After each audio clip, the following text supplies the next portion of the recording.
He was an archaeologist that had a rivalry with Dan Garrett, the original Blue Beetle. Let's find out, who is Carapax, the Indestructible Man?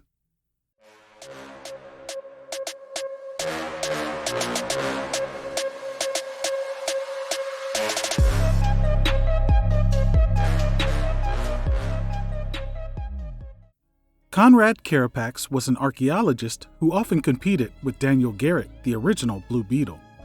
When Conrad heard that Garrett had died on Pago Island while searching for something, he set out to find out what it was. He went to Pago Island, an isolated, small island in the middle of the Atlantic Ocean. He figured there was a great find hidden on the island if Garrett was willing to risk his life.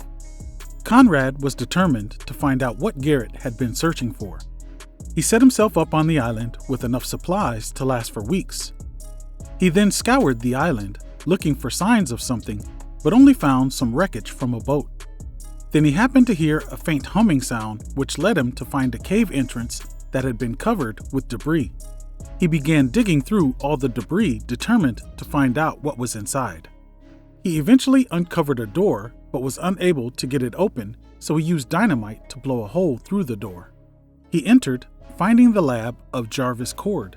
He found the one remaining superhuman robot that hadn't been destroyed. Carapax now finally felt that he had beat his rival, Dan Garrett. He then studied the sophisticated equipment for days. After feeling like he had it figured out, he boldly put on what he deemed to be a cybernetic helmet to control the giant robot. Putting on the helmet ended up killing Conrad Carapax, but his consciousness was projected into the indestructible robot. When Carapax came to as the robot, he looked down and saw his corpse. He was now Carapax, the Indestructible Man. His new robotic body gives Carapax superhuman strength and durability. It also gives him the ability of energy absorption. Carapax no longer needs to breathe or have food or water to survive. A short time later, a ship arrived carrying a detective who had ventured to Pago Island to investigate Garrett's death.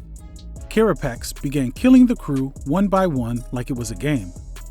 Ted Cord, who had taken up the mantle of Blue Beetle at the dying request of Garrett, showed up on the island as well. Carapax attacked the Blue Beetle and the detective. Cord and the detective made it to the Blue Beetle's bug, and they used it to destroy the ship the detective had come on to strand Carapax there on the island. Carapax caught on to what was happening and was able to latch on to the ship.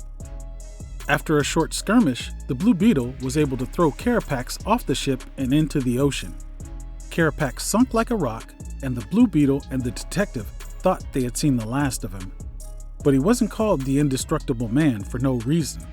He just walked along the ocean floor, heading towards the tracer he had planted in the Blue Beetle's bug.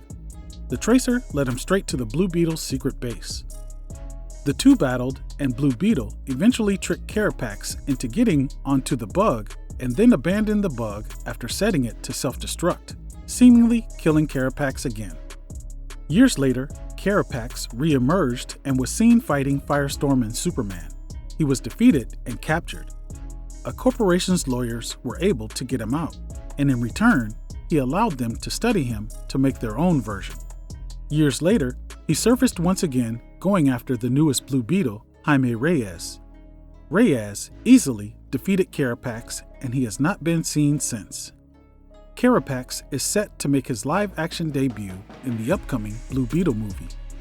Are you looking forward to seeing Carapax in live action?